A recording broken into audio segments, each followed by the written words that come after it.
from the blackest corners of your mind, they call, pulling you deep into shadow, twisting your senses, keeping you from sleep. It's time to face your darkest fears. This is Tales to Terrify.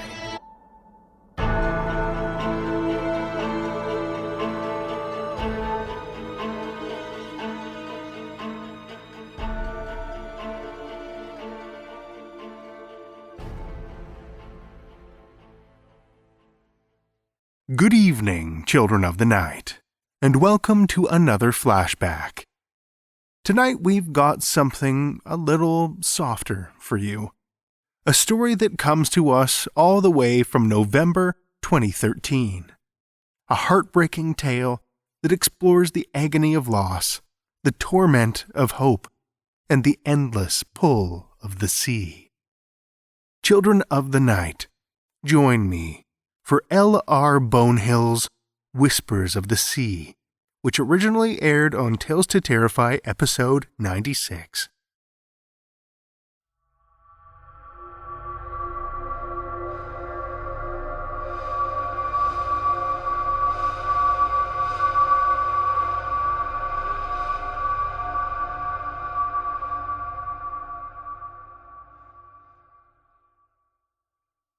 A grim veneer of dust was the only testament to the fact that the house had stood empty for so long. It lay like memories on every surface, gathered in every corner, hid in every dark recess. Yet it wasn't the first thing to strike Michael as he opened the door and stepped into the small lobby. It was the complete sense of absence that shocked him and held him motionless for a while as the door swung back into its frame with a dull thud. He tossed his bags down beside the empty coat stand and caught his reflection in the grey surface of the mirror, saw how haggard it was, his face drawn and sallow, his corn silk hair beginning to turn grey at the temples.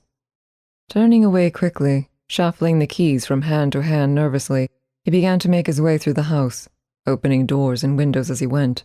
This undeniable sense of absence grew as he went from room to room, as if he were moving in a void where nothing dared to stir, and in doing so himself he was violating some long unwritten rule. He felt uneasy in his own house. Sadness and quiet desperation followed him like a shadow at his feet. He paused in the study, looking down at the view beyond the French windows, and touched a hand to the cold glass. Dull light glinting off a photograph frame on the desk beside him flickered in the corner of his eye. He pulled away from the windows and turned the frame towards him, smiling in return to the three faces that grinned out at him. The manuscript, along with a folder containing notes and sketches, still lay on the desk in a small, neat pile, untouched like everything else here for so long. It was pinned down by a short length of driftwood, stark against the white pages, its timber dark, its edges splintered and ragged. He picked it up, turned it in his hand, and in the twists and bends of its knots he saw the shadow of a little girl bending down beside a rock pool.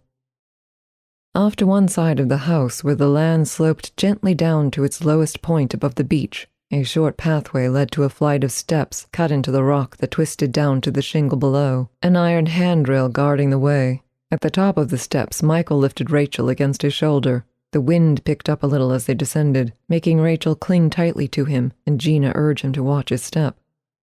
Once safely down, he held Rachel with one arm and tried to take her shoes off with the other, while she struggled against him, eager to explore. "Down, Daddy, down," she kept saying, making it more difficult for him to ease her shoes off as she kicked her legs about. At last he set her down and watched her wiggle those small feet in the sand. He smiled to himself at such a simple, unexpected pleasure as the sand rose between her toes, was squashed down and rose again, sand spilling onto the rise of her foot. She squatted down on her haunches, feeling the dry grains of sand at her feet, brushing them away before pressing her hand against the ground and sweeping it in a wide arc around her. She let out a short giggle, sweeping the ground again, leaving small ridges of sand to mark her path. She did this a number of times, pushing her hand back and forth, forcing it deeper each time to create larger ridges. before switching hands and repeating the process to her left. She pivoted around, holding Gina's leg for support, her tiny feet shuffling, and again swept first right then left, enclosing herself in a circle. "There," she said eventually, satisfied that her work was done. "You can't reach me now, Daddy, can you?" She sat proud in her circle, arms raised above her head, pigtails and red ribbons caught and twisting in the wind. Gina bent down to her. "You like the sand, sweetie? Isn't it wonderful?" she asked. They played there together a while, Gina letting the sand fall from her hand down onto Rachel's in a steady flow. "Can you feel all those tiny grains slipping through your fingers? There are hundreds of them, thousands." "Thousands?" Rachel repeated gravely. "Thousands," said Gina, taking another handful and pouring it on the small upturned palm. "Here, thousands more, and all along the beach there's more and more. More sand, shells, pebbles, little tiny creatures, all sorts of lovely things. Shall we go and explore? Would you like that?" Rachel nodded her head emphatically and allowed her mother to brush the sand from her hands and feet, dust a few grains from her cheeks. Then she was off, anxious to discover the secrets this place held for herself, Gina yelling out for her to be careful. Michael looked out to the sea as it rolled against the shore, and in that moment wished more than anything else that Rachel could share the joy of seeing the ocean and the sand, the ragged cliffs above. His face must have betrayed this line of thought. Gina read it there intuitively. She took his hand, clasping it firmly. "You know," she said, "she can experience and appreciate this in all sorts of ways that we can't even begin to conceive. Close your eyes for just a minute and smell the salt of the sea. Feel the wind in your hair, the sand under your feet, and imagine what it all must be like for her." She closed her own eyes for a moment, breathing deeply of the fresh sea air. "It must be extraordinary, Michael, and that's a wonderful thing, surely. You saw her just now. She was enthralled, enchanted. That will stay with her forever. She'll always remember this as some sort of magical time and place. That's nothing to feel sad about." He touched her arm lightly, nodded, and returned his gaze to the ocean. She smiled and gave his hand a final squeeze before setting off down the beach after Rachel. He stayed at the edge of the shore, content to watch them for a while as they walked hand in hand along the beach, pausing here and there to examine a new find, or to crouch in the sand again, mother and daughter happy and at peace. He stood thinking of what Gina had said and hoped that she was right, yet somehow it seemed more than he dared wish for. He turned her words over and over in his mind. For some time he was aware of nothing else, lost in the wanderings of his imagination and the sound of the sea, until he heard a small and distant voice shouting out to him. He could make out Gina beckoning to him and Rachel kneeling beside her, holding something in her hand and waving it in his direction. Breaking his chain of thought, leaving it to rattle away at the back of his mind where it would expand and grow, or fade into nothing. He followed the trail of their footsteps across the sand. They were waiting at a rock pool, Rachel neatly balanced at its edge, steadied by a protective hand at her shoulder. Her fingers played in the shallow water which splashed and rippled at her touch, while her other hand triumphantly held aloft a small piece of driftwood. "Look, Daddy, Mummy said you'd tell me a story about where it came from. She said it's from a ship." Her voice was hushed and low with quiet awe. He took it from her, turning it in his hand. "If it is, it's from a lost ship, and there's always a good story in that. I'll tell you about it later at bedtime. How's that sound?" he asked, handing it back. He stroked her head, feeling the softness of her golden hair. "So, do you like it here, sweetie? Do you think you'll like living by the sea for a while?" She nodded her head 3 times in quick succession, still playing with the driftwood in her hand, splashing it into the rock pool. "We're at the end of the world, aren't we, Daddy?" she said, turning her face towards the sea. He set the driftwood down and felt the emptiness inside him like a raw wound. Twilight gray filled the room as the cold October wind swept around the house, accompanied by the rising, clattering music of the chime outside.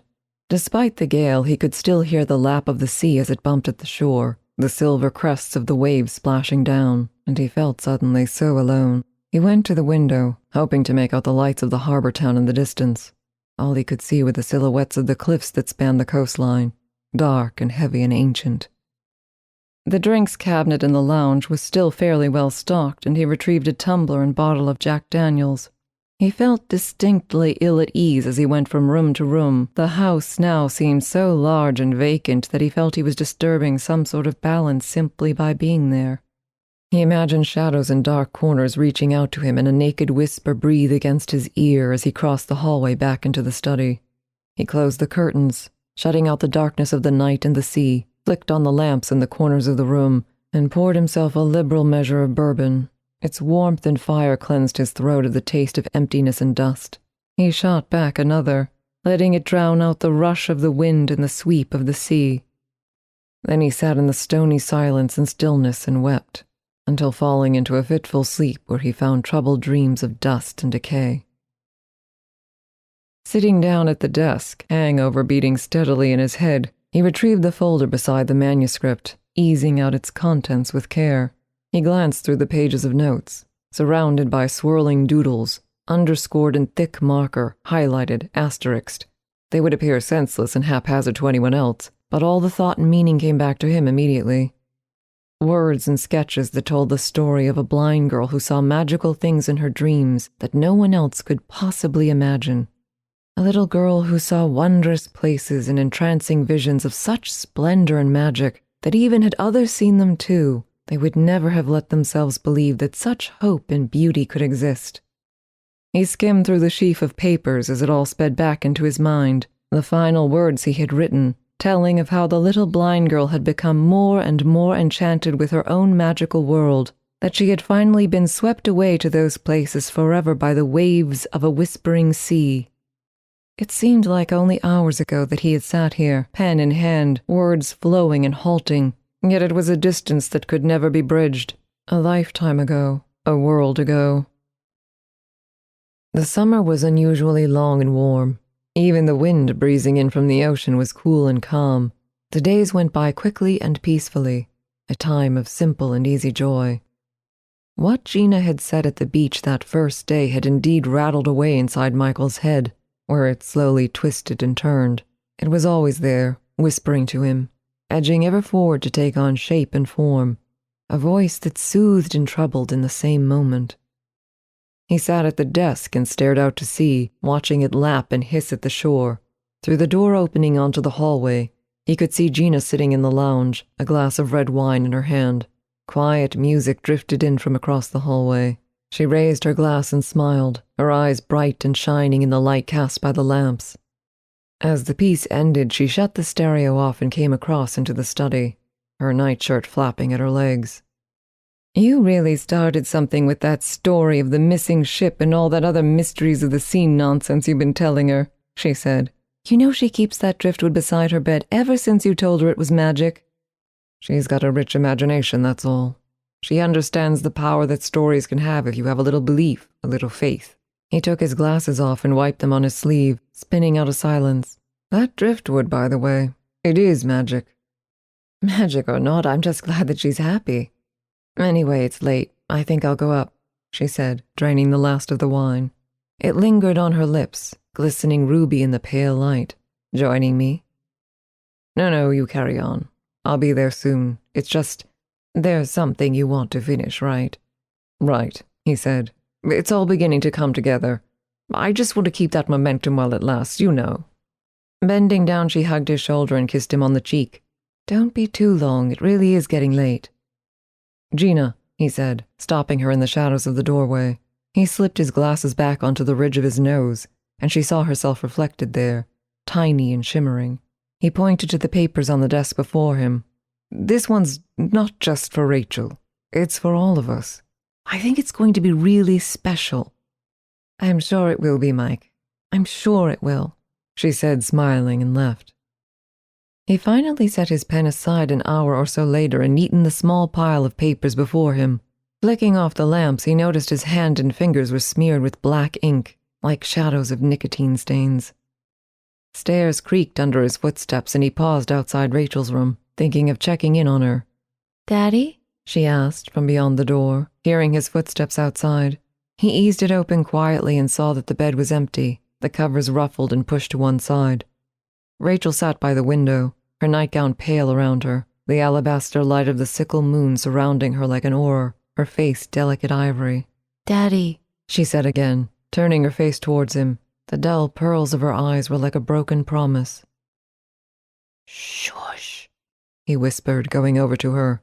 "Hey, you should be in bed. What's wrong, can't sleep?" He bent down to her, felt her forehead and brushed at her hair. "You not feeling well, sweetheart?" She nodded her head, reaching out a hand to feel the comforting lines and contours of his face. Outside, the ocean thumped and splashed at the sand and shingle in a haunting lullaby. "Tell me a story, Daddy." "It's too late. You should have been asleep hours ago." Taking her hand, he led her back to bed and tucked the sheets over her, feeling her body small and fragile beneath. Ollie, her toy bunny, lay on the floor beside the bed. He bent down to retrieve him and placed him in Rachel's arms, smoothing the sheet across his stuffed belly. "I was asleep, Daddy," she said, yawning, her heavy lids dropping, her voice thick with tiredness. "But it woke me up." "What did, sweetheart? What woke you?" "The sea, Daddy," she said. "It was whispering to me, telling me secrets." Summer fell away into autumn, and the first bite of cold wind swept in from the rippling ocean. Bruised clouds skimmed across a leaden sky, and a light shower of rain fell. Gina cut a lonely, wretched figure walking the length of the beach with weary steps, turning occasionally to glance behind her. She held a stuffed toy tightly to her chest with one hand, while the other scrabbled through her hair, tugging and pulling hard at the roots. From where Michael sat at the rock pool, the steady fall of the rain seemed to fog Gina, distort her somehow. Small, distant, and shimmering in the drizzle, he watched her as she followed the curve of the beach and disappeared behind an outcrop of glistening rocks. Her hoarse, ragged cry came back to him, answered only by the gulls wheeling in the sky and the rhythmic sweep of the sea. He hadn't the heart to join her, not again, nor had he the courage to look her in the eye. The desperation and numb panic he had seen there earlier chilled him like cold steel on fevered skin.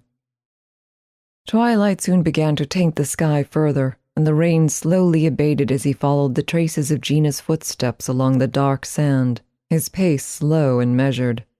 He found her some distance up the beach, sitting crumpled in the shadows thrown by the looming cliffs above. Her face and arms rested against her raised knees, shaking fingers rubbing at her forehead.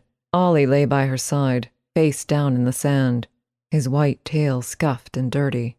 She looked up only fractionally at Michael's approach, her eyes hooded and dark. He dropped down beside her, tentatively putting a hand to her shoulder. He pulled her close, held her, felt her brittle and trembling against him. They sat together a while, sat and waited. Rachel didn't come back, neither body nor soul. The dream stirred him, legs and arms jolting, face twitching in the cold night. It held him loosely in sleep and made him walk. Down the stairs he followed, chasing the echoes of a lost little girl. The brightness of the red ribbons flowing from her pigtailed hair seared into his mind like a brand. Her delicate, haunting laughter let him down. The lilting strains of a lullaby came from the hush and whisper of the breakers slapping at the shore. It filled the house, soft and low like a conch shell held to his ear. He saw her jump the last steps and hit the floorboards an eternity later. She twisted and turned in the narrow hallway, skipping through dust that rose at the passing of her feet to spin and dance in the air around her. It fell and settled with infinite precision before her other foot stepped down, fanning the dust and ash of 1,000 memories behind her, to choke and stifle him. She skipped and danced, turning, spinning, hair and ribbons sweeping with her, snapping through the air with a keening whistle. She smiled, her face ashen, skin blanched in the grey light like the gleam of the moon on a frozen lake. A midnight darkness pooled in her empty eye sockets, and she swept into the study, dust spiraling in her wake. The screen door at one corner of the room banged open and shut, slamming against the side of the house. The wind chime crashed and clattered, sun and moon and stars colliding, one against the other. Out he followed, to where the cliff dropped away into darkness. Dropping with it, he felt his head slam into the wet sand, where he thought it would sink and sink forever. He saw Rachel above him, intangible, incorporeal, a sweeping figure of dust and ash and sand. She bounced away towards the sea, skipping and singing, her voice soft and full against his ear like an intimate kiss. He stumbled after her, all the while reaching out, calling her name. Beyond her, he saw something rising and falling on the crests of the waves, something floating on the sea, something lap at the sand. 100 sheets of paper drifted in the sea, words and symbols slipping together to create new forms and patterns. At the edge of the sea, she turned a final time, held him with an empty gaze that seemed to look deep inside him, searching for his soul, his secrets. "You can't reach me now, Daddy," she said, water dribbling from the pale scar of her lips. Then the wind took her, and mote by mote, it swept her out upon the rippling water.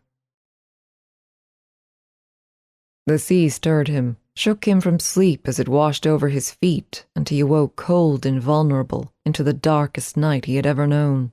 The moon was slim in the sky and the stars were clouded, hidden from view. He felt himself shiver, his skin prickling and tight around his bones. Another wave splashed against him, before drawing back to leave a tangled knot of seaweed around his ankles. He bent down to pull it away. It felt smooth and shiny to the touch, like silk. He drew it up, held it in the moonlight, and saw a red ribbon draped against his palm. The tide whispered at the shore, the wind rushing over the ragged cliffs whispered, the sand shifting beneath his feet whispered, and it was more than he could bear.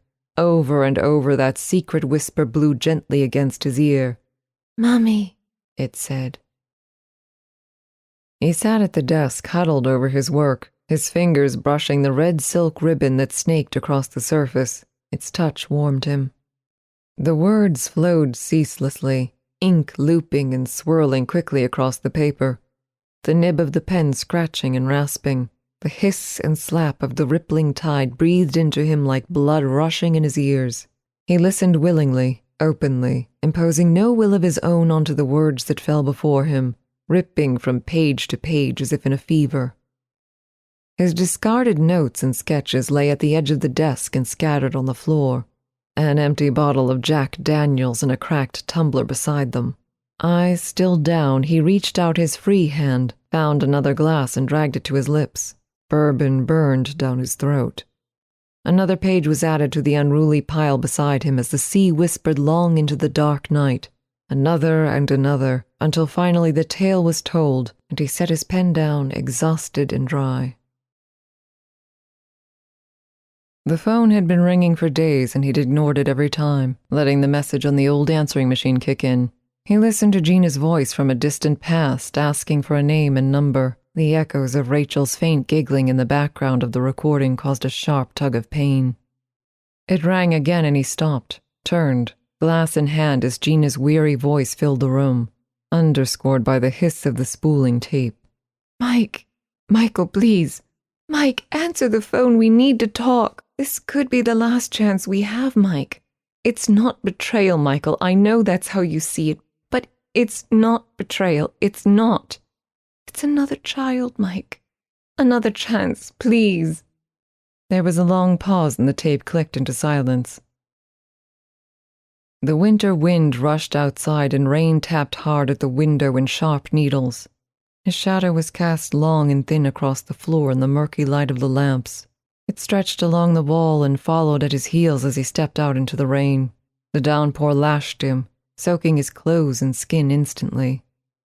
Buffeted by the surging wind, he walked to the edge of the cliff and stood looking out across the sea. The pages of the manuscript whipped and flapped in his grasp, as if eager to tell their tale and be free. The round skull of the moon above shone brightly, its light glittering on the undulating ocean, silver winking on the breakers. Mouthing a silent prayer, he threw the pages out into the night. They seemed to be held frozen in the moonlight for a brief moment, hanging in the star-filled sky, before the wind took them.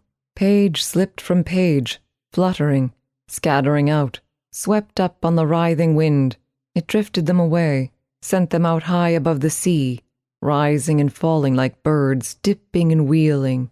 They rustled and flapped, twisting slowly out and down, out and down. The first hit the sea a little distance from the beach below, rising briefly on a tiny wave. Another page drifted down, and another until the dark midnight sea was awash with ink and paper. Its secrets and tales returned home. He watched a while longer as the ebb and flow of the tide pulled those pages away into its unknown depths. Then, the offering made, he turned back to the house where lights burned warmly, and a small gray silhouette stood in waiting. Together, they listened to the sound of the sea. Jeweled stars sparkled in the black velvet sky as she led him down by a hand as gossamer and fragile as fine lace. Corn husk hair danced lightly around her, silk ribbons trailing behind, bright and red. Down the cliff steps they went, hand in hand, the ghost of a smile on both their faces. The sand was cool and dry beneath his feet as she led him across the beach. A rush of water lapped at his feet and ankles as they edged closer to the shore. "Rachel," he whispered, looking down into her dust-mote face that shifted and swirled at the touch of the wind. "Shush," she said quietly, holding a finger to her pale lips and shaking her head slowly, sorrowfully. She pulled her hand out of his. It felt like a cool breeze rippling through his fingers, and the sense of her warmth and touch remained. He traced the lines of his palm, feeling the echoes of that touch slip deep inside to warm and fill him. He looked at her a final time before taking a step into the water as it surged forward to meet him. Again and again and again he stepped out into the sea. Cold and dark it embraced him, the insistent pull tugging at him, ripping his feet from beneath him, dragging him out and down. He twisted in the water, catching sight of the shore and the ashen figure that stood there for a moment before the wind rose, and once again took it, swept it away. The sea pounded and slapped violently in his ears as he let the tide draw him away, a piece of driftwood riding the waves to magical places beyond dreams. "Michael," she called, her voice small and lost in the deserted study. The feeble lamplight glowed off myriad cracked glasses and empty bottles. Shadowed papers lay scattered upon the floor. A note was pinned to the desk by a framed photograph of the three of them together and happy. A scrawled, jittering hand read, "Gina, have a little belief, a little faith." She called his name again, saw that the door that led out the back was open and tapping insistently against the side of the house. The chime clattered as she walked by, down towards the steps cut into the rock. The sea thumped and splashed at the sand below, and she saw a figure lying at the fringe of the beach, water lapping around it as the tide crept in and out. Down the steps she went, heart quickening, eyes never straying from the distant figure. She hit the sand at a run, crossing half the span of the beach quickly, her pace slowing as she neared the shore. An icy chill shook through her, left her still and breathless as the figure shifted. The soft susurration of the sea seemed to fill her in that moment. In the moonlight, the silver shadow curled at the edge of the beach shivered and twitched. It coughed, spluttered, shivered again, back arcing, and finally raised its head. Eyes bright and eager and alive held Gina trapped in their steady gaze. Corn husk hair shone in the light of the moon. "Mommy," it said.